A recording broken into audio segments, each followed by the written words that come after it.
Good evening, everyone. Welcome to another night of What the Church Could Be. Pastor Wes here, and thank you guys for jumping on. If it's your first time checking us out, welcome to our church and what we're going to get into. I pray tonight's message blesses you. We go about 30 minutes. What the church could be. We are passionate about what the church is. We believe in the church. I co-pastor with my wife, Nicole. We believe in the power of it, but we also know church has got to grow. It's got to evolve in its thinking. And there's flaws in the church. There's issues with the church. And so what we do in our part of what we're trying to do, our ministry is, in all you're getting, get understanding. We are committed to growing in our understanding. And sometimes that means letting go of wrong thinking, letting go of superstitions, letting go of religion that takes us backwards instead of forward into God being love and loving all humanity. So we recognize those things and we don't try to skirt around the issues. We try to work through them by changing our thinking and evolving in how big God really is and how much God loves us and all humanity. That's our goal. So to our beloved New York family, thank you guys for jumping on each week. If you could throw up those scriptures in the chat like you always do, let's get right back into this. I'm going to start us off with prayer. So God, we come before you tonight. We thank you for what you're going to do in our lives and what your spirit is going to unveil to us. Father, I admit I need you to order my steps, articulate my words. May it be a revelation that points people back to you because you are the one they need ultimately, not me. Father, I thank you for an on-time word and a relevant word that blesses your people. In Jesus' name, amen. So we've been talking about the fear of progress. We're on week 3. Last week, 2 weeks ago, we set up the foundation. Last week, we got into how our trauma and our self-preservation showing up in our trauma. We took the children of Israel and walked through those examples, robs us of the Spirit of God leading us into our best life. And that change can't be difficult, but we have to choose to heal. Our responsibility is to heal from our past and our trauma, but this can keep us from progressing and the ideas of and the revelation God wants us to experience our best life.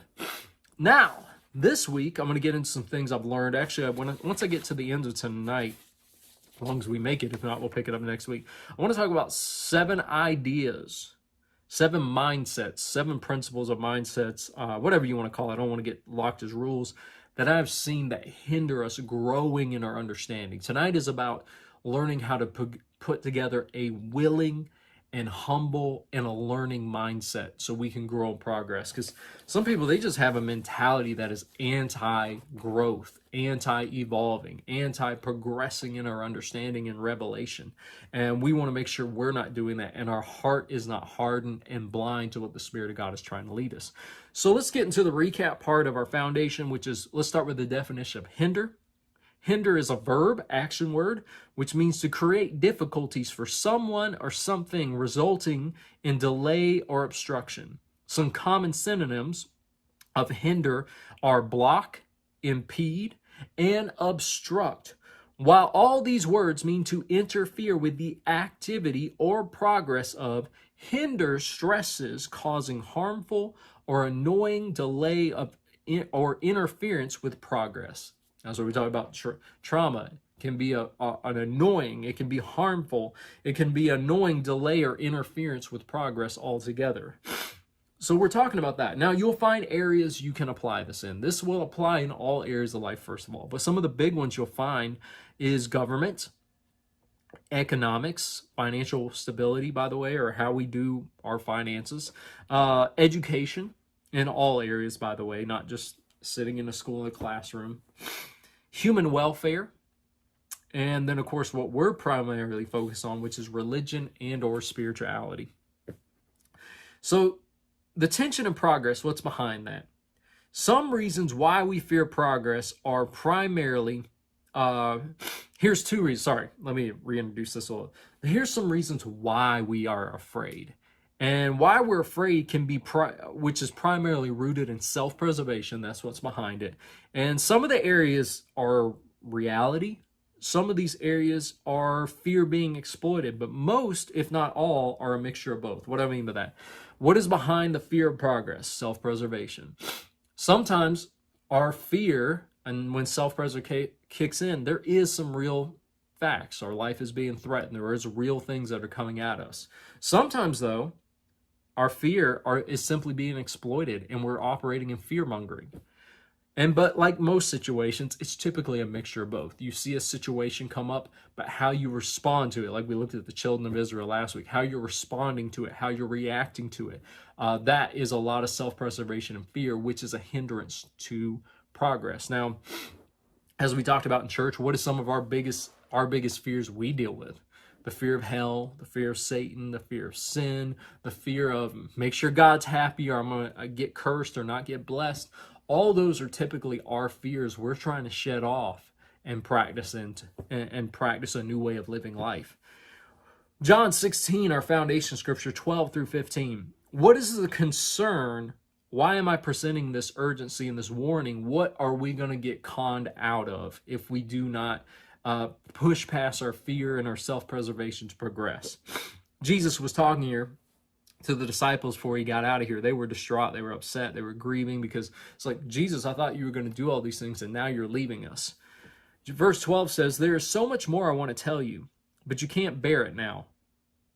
Oh, sorry. I thought I had a streaming issue there. Let me keep focusing here. Let's start that over. There is so much more I want to tell you, but you can't bear it now.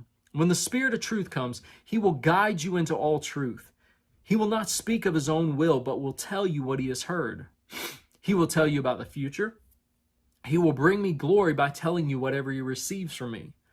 All that belongs to the Father is mine. This is why I said the Spirit will tell you whatever he receives from me.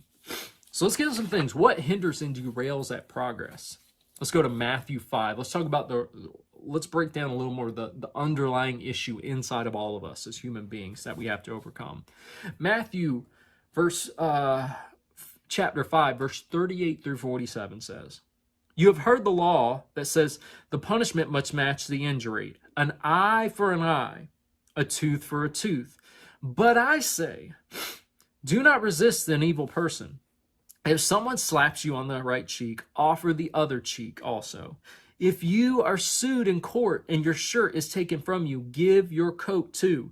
If a soldier demands that you carry his gear for a mile, carry it 2 miles. Give to those who ask and don't turn away from those who want to borrow. You have heard the law says, love your neighbor and hate your enemy. But I say, love your enemies, pray for those who persecute you. In that way, you will be acting as true children of your Father in heaven, for he gives his sunlight to both evil and good, and he sends rain on the just and unjust alike. If you love only those who love you, what reward is that therefore that? Even corrupt tax collectors do that much. If you are only kind to your friends, how are you different from anyone else? Even the pagans do that. Now, why did I read all that? We tend to take that and say, well, let me make sure I follow these rule by rule.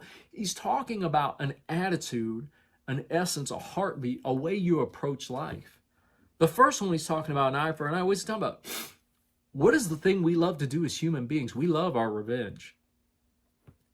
We love our revenge. The other thing we like to do, we love to be selected with our love we get. What is attached to our lower selfish being? Revenge. And then maybe if you're good to me, I'll be good to you. But if you're bad to me, I'm going to knock you upside the head. That is our default without God setting as human beings. Without the Spirit of God working in us, nudging us in the right direction, that's our default settings. Since to follow Adam and Eve, if you want to pick it up from there, that's our default setting. We love our revenge.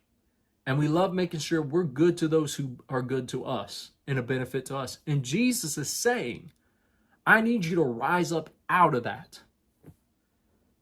I need you to come out of that mindset and approach life differently from a different level. But if you look at all the issues in humanity, they're filled with revenge and grievances. And they are filled with favoritism and making sure we get ours. Remember, self-preservation. Quid pro quo. That's the default fallen nature of humanity. It destroys progress. That's the reason I'm bringing up. You will never progress out of this. Because when we say, man, I want the Spirit of God to guide me, the Spirit of God is very specific how it guides us. One, it's guiding us in love, and it guides us away from the lower self. See, I'm not talking about religion and the traditions. We'll get into some of that next week. Like, what are we progressing out of from the church? I'm talking about the other thing the Spirit of God is always progressing us away from. We talked about last week our trauma, our past, our issues that keep us in bondage and we don't heal from. The Spirit of God trying to lead us out of that so we can progress in revelation. The other thing, though, that keeps us blind, that keeps us lost to darkness is that petty lower self. That sucker is messed up. It is twisted if it becomes the front runner of the show, because you're led by one or the other. And if you are going to progress in this life, you got to stay away from things like when it's bringing up this attitude of revenge, this attitude of I only good to those who are good to me, and vice versa, and what benefits me. Jesus saying, abandon that whole lifestyle. And realize he even said the law points you back to that. So what is all this? We're growing in grace, by the way. We talk about growing in this grace of God, and God is love, and a God that doesn't require transaction from us, that doesn't require us to be perfect, all these things. It's going to challenge us in these areas. Let's go to Ephesians 4. So we're distancing ourselves. We're having to recognize and abandon and live above the lower self nature, the selfish nature, especially towards humanity. Ephesians 4:17. This will make sense once we get to the end of this whole thing when we talk about what are we progressing in, because I'm going to get very specific what that is at the very end of this thing. Not tonight. This is going to be out 3 weeks out. So stick with me. Ephesians 4:17 through 24. Let's build off this part we're talking about getting outside the lower self. It says in Ephesians 4:17 through 24, with the Lord's authority I say this, live no longer as Gentiles do, or those who have no idea of moral living or decency or God at all. For they are hopeless and confused. Their minds are full of darkness. They wander far from the life God gives because they have closed their minds and hardened their hearts against him. They have no sense of shame. They live for lustful pleasure and eagerly practice every kind of impurity. But that isn't what you learned about Christ. Since you have heard about Jesus, that isn't what you learned about Christ. Very important to realize he's pointing them back to Christ, not to the law of Moses, by the way. The law of Moses, we established in an earlier teaching I did last month, I believe it was. The law of Moses can't cure that self-sickness. It can't treat it. It can't change it. Only the revelation of Jesus and living by grace can. So, verse 20 here in Ephesians 4, it says, but that isn't what you learned about Christ. Since you heard about Jesus and have learned the truth that comes from him, which I'll guide you into all truth, throw off your old sinful nature and your former way of life, which is corrupted by lust and deception. Instead, let the Spirit renew your thoughts and attitudes. This is progress, by the way.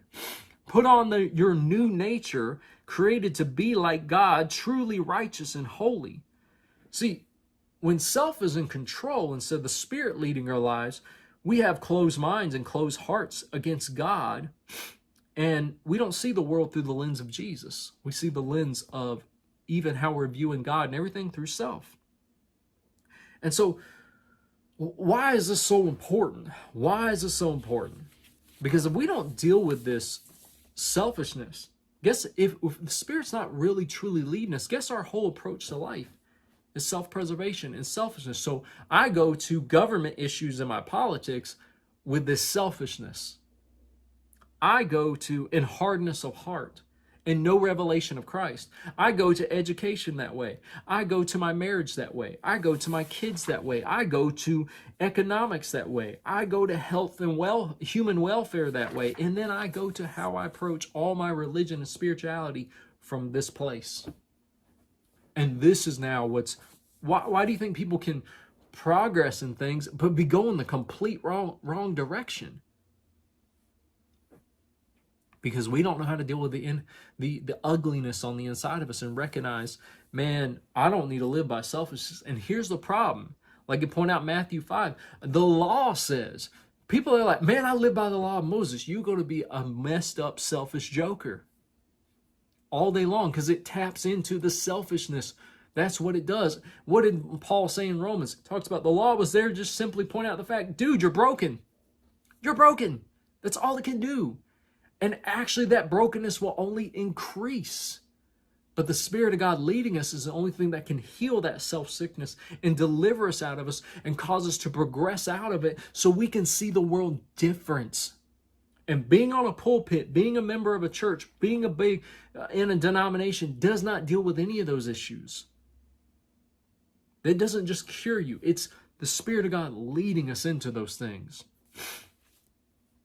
Let's go to Romans 7. Let's further get down so I get to my 7 points here. Romans 7, 18 through 19 says, "And I know that nothing good lives in me. That is my sinful nature." This means the part of me that is apart from God. It doesn't mean everything in me is bad. People take this to the wrong side of the ditch. It means recognize when self is in playing or the God nature in you is in play. And Paul makes this tongue twister here. He says, NLT says it a little more cleaned up. He says, that is my sinful nature. I want to do what is right, but I can't. I want to do what is good, but I don't.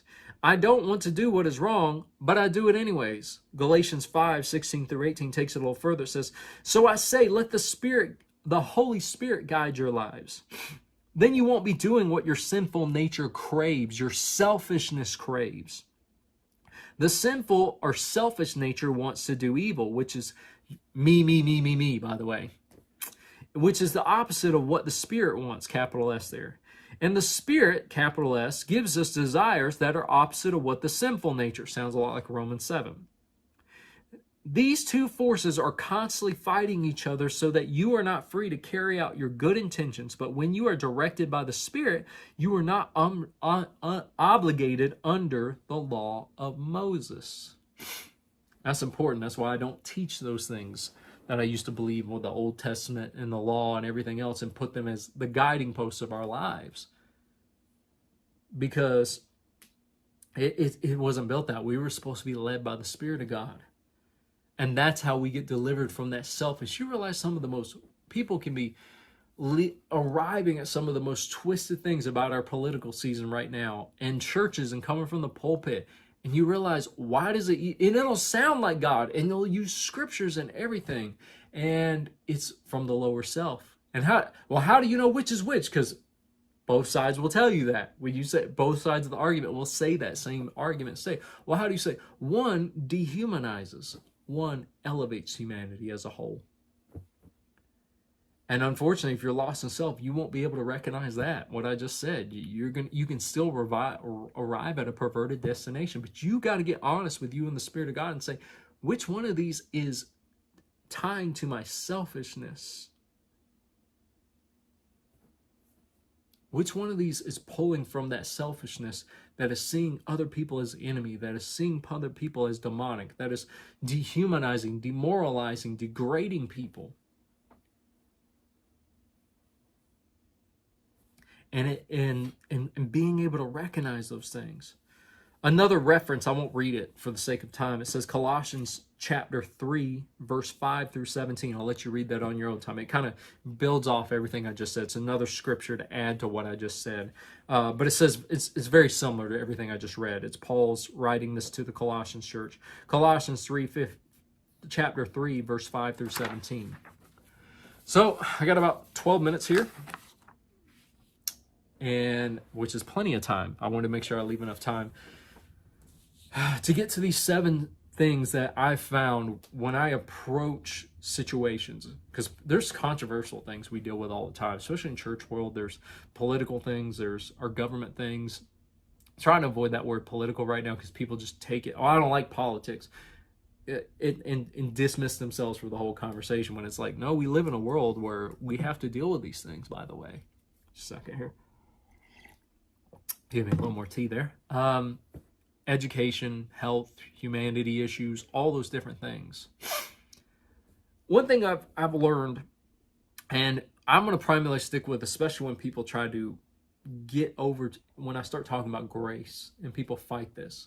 And I hear what they say, and it's like, you realize how selfish and how hateful you sound. How do you end up there? Well, I used to have these mindsets that stop me from really arriving at grace. One is the absolutist mindset. The absolutist mindset. Church world is fun for this one. Absolutist means, one way of explaining this, I am all-knowing, I cannot be challenged, and I am never wrong. An absolutist mindset believes they're all-knowing, they cannot be challenged, and they're never wrong. This can also be what happens in hijacks an institution. Church is known for this. Pastors are, oh, I am all-knowing and I cannot be challenged. Church people are some of the worst about this. I am all-knowing, I cannot be challenged, and I am never wrong. You will never progress anywhere in life in your understanding. You will end up being, pardon me, the dumbest person in the room most days. And I'm saying that because I've been on that side of the coin. We don't have it all figured out. And if you can't agree with that simple statement, then you got some problems you're going to have to deal with. And you live from selfishness. Because the lower self says, I am right all the time. I cannot be challenged. I am above that. No one's above being challenged, by the way. I am never wrong. And you carry that into your marriage, you're going to be divorced over time, or you're going to have a miserable, broken life that never gets stepped up. And why do you say wife? Why don't you say men? Wives do it, but men do it more than wives because of the way our society's set up. So probably 8 times out of 10, it's going to be the man, not the woman. But you can't be challenged. It's like, dude, I have people challenge me all the time. I have people disrespect my pastoral seat and everything else and talk to me like I'm dumb sometimes, but I make room for that, even that. Because I never want to get to this place where I can't have a conversation with people because automatically, oh, I'm all-knowing. No, I'm not. And I'm never wrong. There's times I'm wrong. I'm coming back and reteaching some of my stuff, even at that. So we don't want to have an absolutist mindset. Number 2, being one-dimensional. Being one-dimensional. We can be one-dimensional with facts, information, experience, and proximity has a huge factor on this, by the way. And et cetera in other areas. Being one-dimensional, having one view, and not including multiple views. Man, I give this analogy all the time. You know, preachers would get mad at these conferences and you know, almost start cross-talking each other on the pulpit, and it gets real fun for the congregation to watch that. And what most of the time they didn't realize, they were looking at the same mountain. This analogy I give, you know, you can look at a big enough mountain, and on one side you put one person at the corner of each one of these mountains, north, south, east, west, let's get for example. And they all come back and they report something they've seen about the mountain. One says, my side was just a bunch of rocks and a little cliffs and ledges and little caves is all it was. One side comes over and says, man, my side was just covered in snow, man. I don't know what kind of mountain you're talking about. Man, you could have been skiing down that thing. And I know the analogy scientifically, this may not be perfect, but you get the analogy. On the other side, the other one's like, man, mine was lush greens and a forest, and there was deer and everything else on the side of it. Man, it was just nothing but forest is all it was. And the other side gets over there and says, well, mine had a giant waterfall is what it had. And there was a river flowing down the side of it.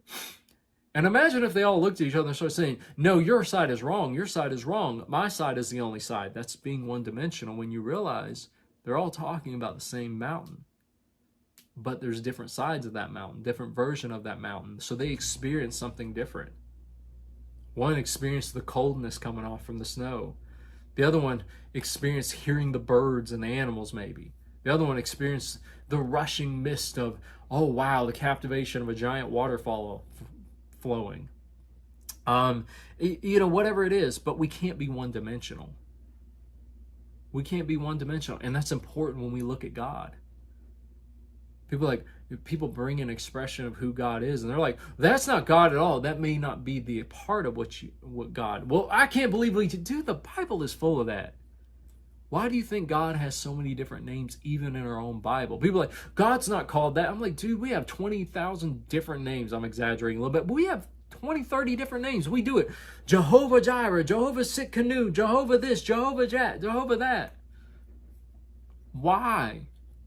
They're all talking about the same God, but they experience that God differently. And what enhances, now we know God is my healer, God is my deliverer, God is my protector, God is my provider. We know God, it's different expressions of his character and how we experience it. But when we include all those, we get a bigger picture of God. And it's the same way with anything we approach in life. If you want to progress, the Spirit of God is always going to lead you in these ways. That's saying, hey, you know what you thought you knew? Maybe you didn't know it as well as you thought.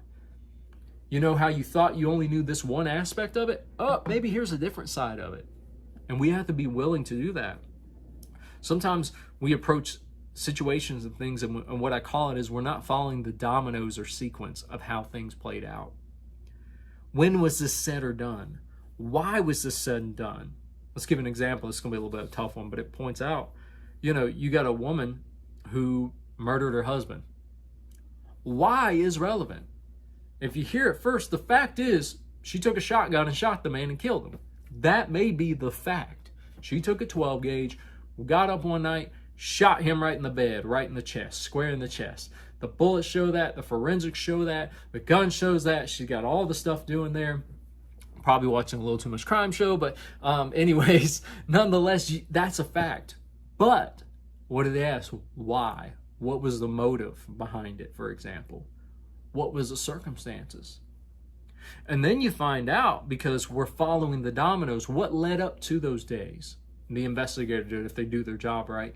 What led up to this? What happened? How the dominoes fell? Well, then you get in and you find out, oh man, there's 10 police reports of domestic violence where the police came in and had a phone call and the man was beating his wife, but the wife wouldn't press charges because she was too afraid. So she had went on with 5 years of being abused in a domestic violence situation.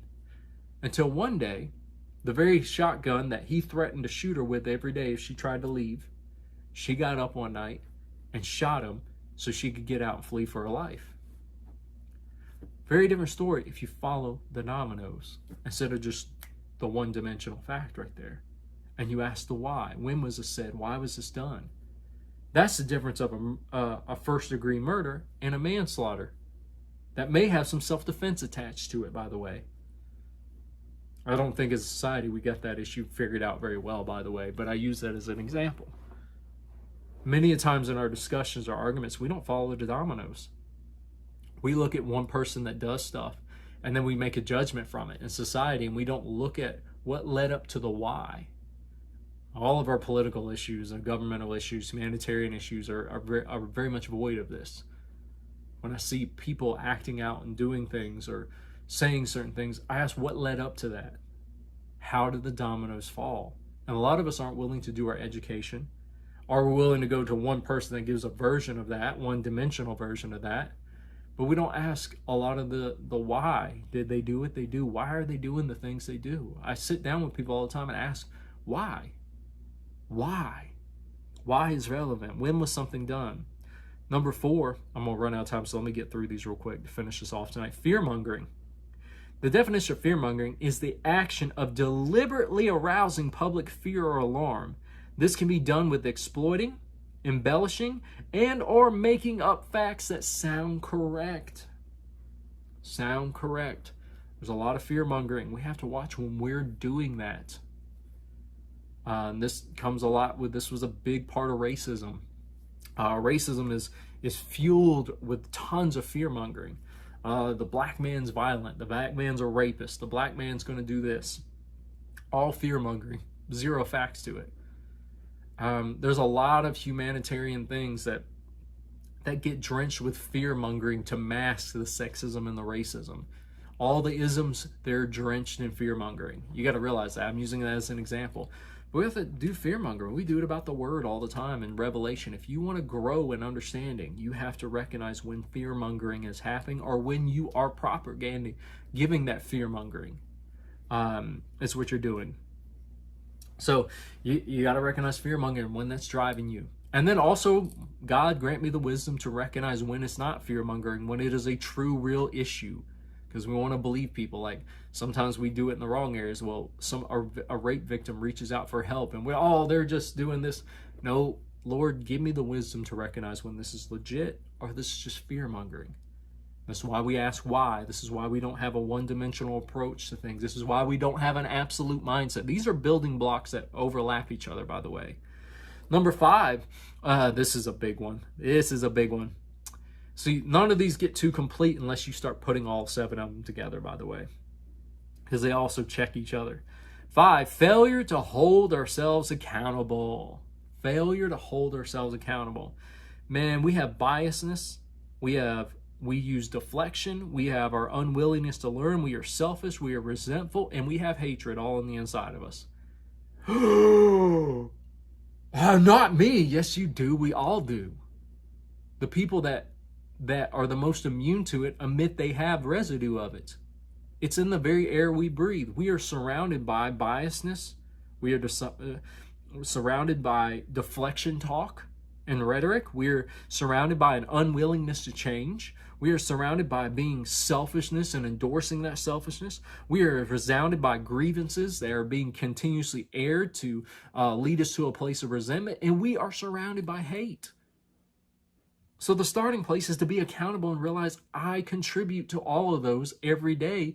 And it is by the Spirit of God leading me that I'll rise above those things. Because if not, these other areas are going to just be infected all the time. I was trying to progress. Our biasness, yeah, man, we love what protects us. And look at it. If you want to know your first biasness, look in the mirror. What do you look like? Where are you from? What gender are you or you identify as? You're going to find your biasness.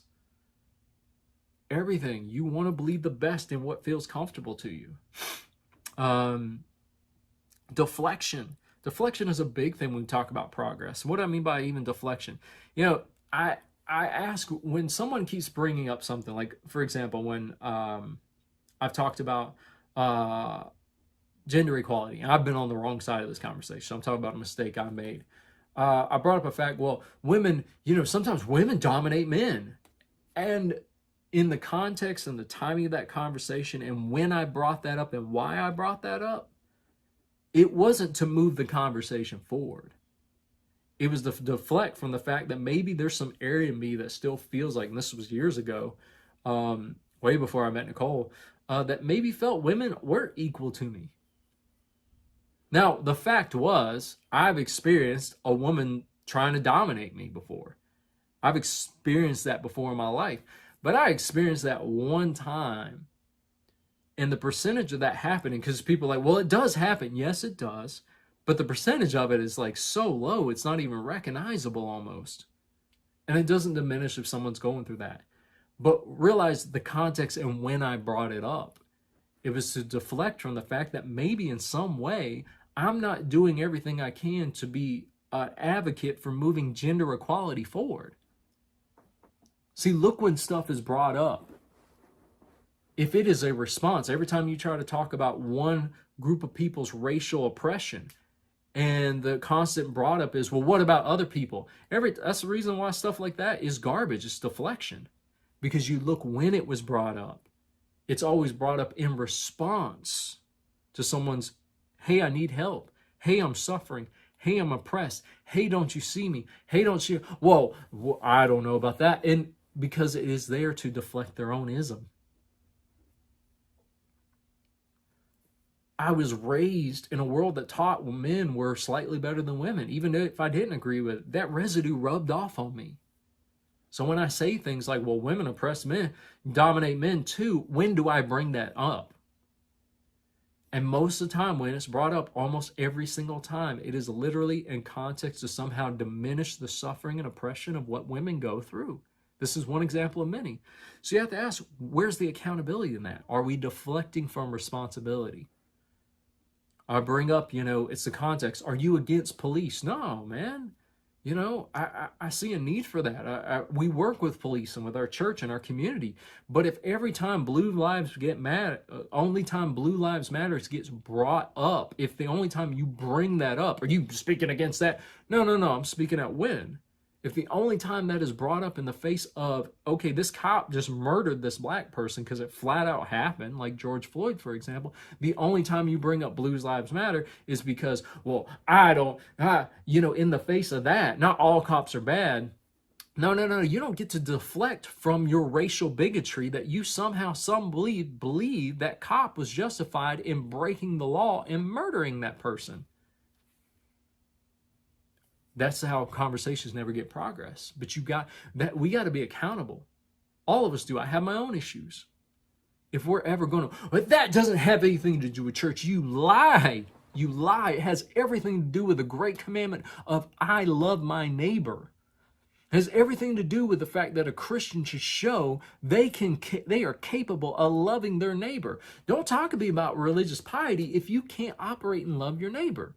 Now I'm getting bent too much on this. But we've got to deal with this ugliness. I think you got it. Which leads to 6 and 7 real quick. A failure to see humanity and love unconditionally. Man, number 6, this hinders progress. If you cannot see humanity and love unconditionally, if you cannot be empathetic, that's why we've been talking about this past year, our church empathy in action. There's something that's so important, fulfilling, love your neighbor. As you've seen me love others. Because all of this, if you have, the thing that I bring up, number 7 is a commitment to the process. People abandon the process of the conversation. It's an ongoing thing. It's an on-running conversation. It is a day-to-day thing. You got to commit to the process. What is this whole mindset, though, that I'm talking about? Every one of these things, if you fail to do it, you fail to love. We're supposed to love people. And if we can't adopt these 7 and get above being an absolutist mindset, being one-dimensional, not following the dominoes of the sequence, what ruins all that? It's our failure to commit to love people all the way through. Our failure to hold ourselves accountable. That's a failure of love. A failure to see humanity and love unconditionally. That's a failure of love. A failure to commit to the process. That's a failure of love. All of these are, I have to love better. See, because where did we start this? Are you living for self? Are you living for love? That's what all this is about. And at some point, we have to have the ugly conversation, church. The reason we don't like grace is because we want our hate. We want our bigotry. We want our sexism. We want our racism. In our nation, we want our Americanism that violates the love of God and our variation of that. We love our hate in church. So are you more committed to hate than you are to love? We can't even have a conversation about sin because our sin is so rooted in itching our hatred more than it is our love. Because self will always lead you to bitterness, to resentment, to hate. And that's not who we are. But when we abandon and we're afraid of progressing, that's the problem. Progressing means, where do I go? I go back to hate instead of moving forward in love. Because God is love. I'm going to close right there. I hope you got something out of that tonight. We were able to finish this part, so I'll pick up next week. What are we progressing out of, specifically for church world, and then what are we progressing into? I touched on some of it tonight. Some of you may already know where we're going, but I hope this message blesses you. I hope it wasn't too hard, but I want to shake you too, because I don't want you to get lost. I understand Paul's passion and sometimes what looks like anger when he was talking to the church. Is like, don't get lost back in that. Don't get taken back your bondage. I find myself trying to balance that because that same conflict, that same passion comes up in me. So I hope you can hear my heart behind it, though. But once again, I want to invite you to Saturday Night Church. We're going to be here 6 p.m. right on these virtual streams you see us now. And then, of course, our in-person service will be this Sunday, 10:30 a.m. Can't wait to preach to you guys and see you there. But wherever you are, whatever you're doing, I pray that you experience blessings, love, and peace. And I'll catch you Saturday and Sunday. Love you all, and we'll be back here next Thursday, 7 p.m. Have a great night.